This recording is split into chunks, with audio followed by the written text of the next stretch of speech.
Hey everyone, it's Strange Michael. I hope you're doing well today. I have a video to kick off a series of new movie reviews and eventually a ranking of all of these movies for you. One series that I watched religiously growing up. I loved it mainly for summertime movies, and of course we're basically in the summertime now, despite it still being spring. It's hot as crap in Virginia right now. So I wanted to delve into a new series, well, not new series, but one that is now over 24 years old. I am growing old, folks, big time. This film series started in 2000 with a little film created by James Wong, who brought us Dragon Ball Evolution about 9 years later. And this is Final Destination. Now, of course, I have a 5-movie set right here, so you'll be seeing this set a lot. I'm sorry, I like to have the individual like VHS tapes and stuff, and frankly I think I have a VHS tape somewhere in here that my mom gave me when I moved to this house with my wife, but I guess I don't have it out. I don't see it anywhere, so I gave up. Anyway, Final Destination, the 2000 original film, spawned off 4 sequels, and it's essentially a slasher film, and a slasher film series for that matter, with no masked villain or anything like that. It's not a thriller series. It's a supernatural slasher involving the character of Death, who you never see on screen. Every single movie, you have a group of characters, and one of them will foresee some kind of vision of all of them being killed in a horrible accident some way, somehow, and essentially that person will freak out, save their friends, save strangers in that way. And many of these films, especially Part 2, have really affected people my age who, even if you drive behind log, whatever these things are, the big 18-wheelers that carry the huge logs from trees in the woods, stuff like that has really affected people like myself. Tanning beds, I've never used one, never will use one after I saw Final Destination 3. And these films typically are very gory. This first movie doesn't really have too much blood in it. And what it does is not CGI blood, like pretty much Part 2 and onward were filled with. Whether you like that or not is debatable, but this is one of the few series out there for me that stylistically, the look of it, that kind of late 90s, early 2000s look that I grew up with, watching everything in, kids. In case you haven't seen these before, if you see them for the first time after this review, this is what our world looked like. It was so strange, man. Everything was inspired by like Scream 4 years before this, and I Know What You Did Last Summer a few years before this. It's very odd to watch this and see what it's like at that time, forever ago. 24 years ago, man, this started. Next year will be the 25th anniversary of the series, and I think we're even getting a new film next year from what people seem to be talking about. But Final Destination, I have always considered myself a really big fan of the franchise, but I don't watch them over and over again anymore. They were always summertime watches for me. They were always on like the Sci-Fi Channel and stuff. AMC played them, I think, every once in a while. Not a very common time, but it was always around rainy Sunday afternoons during the summer that I remember watching these so much. And I saw a lot of them as they came out over time. Not the first 2, but when 3 came out, I saw it. I think it might have been my first one ever. And I just fell in love with it. It just helped enhance, just like Twilight Zone, Freddy vs. Jason, Nightmare on Elm Street, and Halloween movies and all of this stuff, enhanced my love for horror. This film is pretty fun, but in hindsight, after everything else we got over the years, the sequels, aside from Part 4, which I think many people kind of agree on that movie, many of these films, the sequels at least, are much better than this original film in my opinion. So when I rank these out, this film will probably be kind of low. We'll see what happens there. But in this particular case of this film, we have Devon Sawa, of all people, who I used to know the name quite a bit, and I looked him up. I don't remember him from a ton of stuff, but he is a guy who was going to get on a plane with his classmates to go to, I think it was France, because everybody, including the teacher, was trying to speak French. And he has a vision when they're on the plane getting ready to take off, and one of his classmates is Sean William Scott, of all people.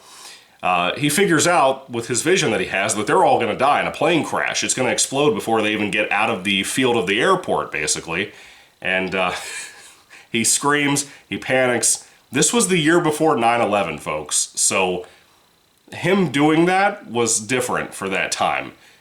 You probably couldn't have made this movie the way they did, like post 9/11. You probably couldn't do it. So this was a strange time to go back and watch, and finding out it was the year 2000 made it even more strange to me. So Basically, he and his classmates are pulled off the plane, at least about 6 or 7 of them, one of them being Ali Larter, which I thought Ali Larter was a bigger actress than she actually was.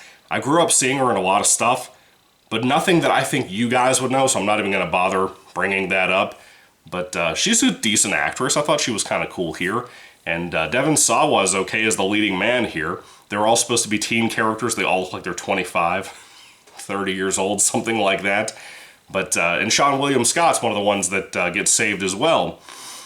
And the only other person I've seen in this movie that I knew from something, at least obviously so, was Tony Todd. Tony Todd in here is kind of a franchise staple, not just as Candyman, but here as kind of this guy that the people who survive the Final Destination death attack, they usually encounter him at some point in these movies, which is kind of nice. I love Tony Todd, man. He's a great, great actor. When they avoid the accident with the plane, of course, like I said, death begins to hunt them all down. And that's the general gist of the plot. You're just watching people die alone a lot of the time in horrific ways. Maybe your shower head came to life and attacked you, which is the wackiest kill ever and looks brutal. Some of the kills in here are impressive because this is pre-doing everything in CGI. You have practical effects in here too, which I think always look better in general. But for the creativity of what this franchise needed to do in later entries and how wild and insane the kills got, Part 2 and onward use a lot of CGI, like I said, to really map that out and make it work. And I get it, you know? But this original film has a lot of practical effects, and I think it looks good. The soundtrack and musical score for it are kind of nice. I really dig that quite a bit. But again, the kills here are brutal, man. They're hard to watch, especially the shower head scene I talked about. It's not my favorite Final Destination movie, obviously. But I do think if you haven't seen these movies before, I think there's a great chance you'll probably like them, especially if you like supernatural slasher films. It's very cool in that way. I personally don't like the ending of the film. I think the final real punch in the gut this film was supposed to have in like the last 10 minutes or so, not the last 5 minutes, the last 10 minutes to try to fool death, if you will. I don't like that. I've always thought that sucked in this movie. I don't know what it is about it. It just rubbed me the wrong way. But everything else about the film I really like for the most part. It ages a little poorer every year. And this year is no different, 24 years down the road. But I still like it. I still think it's a good kickoff to a series to really start things. It's kind of like the OG Friday the 13th in that way. I don't love that movie anymore. I have nostalgic memories about it and childhood memories about seeing that movie. But it's not as great as everything else that came from Part 2 onward for me. And Final Destination mimics that quite a bit. A lot of slasher series do that, so it's kind of strange. But anyway, when it comes to the OG Final Destination, it's really good. It has a good performance from pretty much everybody, Tony Todd and Seann William Scott especially. And Seann William Scott I always knew from being a comedian, you know? But he's good here. He's definitely good here. So anyway, that's pretty much all I have to say about the OG Final Destination film. I know some of you guys, like my boy Horror FFA, go check out his channel, are probably thrilled that I'm finally getting to cover these movies, because I've wanted to for a long time and just kept putting it off because, you know, people don't really talk about Final Destination anymore. I don't know what the deal is with that, but these are really solid and I recommend them highly, especially Part 3 and 5. They are the bomb, dude. 2 was a huge deal when I was a kid and no one talks about it anymore. No one. I used to have people always talking about how important that movie was to horror. Not anymore. If the times don't change, you'll change, you know? So anyway, Final Destination 2000, the OG film. If I had to rate it on a 5-star basis, I would probably give this movie probably a good, solid, just slightly above average 3 out of 5 stars. I think it's a solid movie, and again, it kicks off a cool franchise that I loved. I think from Part 2 onward, they really improve most of the time, and I recommend it highly if you haven't seen it. So anyway, check them out if you haven't. Just be prepared, because a lot of these kills are brutal, man, especially in 3 where it's an amusement park. I keep talking about 3 because it's probably my favorite, at least, from what my hindsight remembers. I don't watch these a lot, like I said. So anyway, thank you all for watching, guys. What is your favorite Final Destination film, and what do you think about this particular film? Let me know all that down in the comments section down below. Once again, God bless you all. Catch you later in the next review, and goodbye.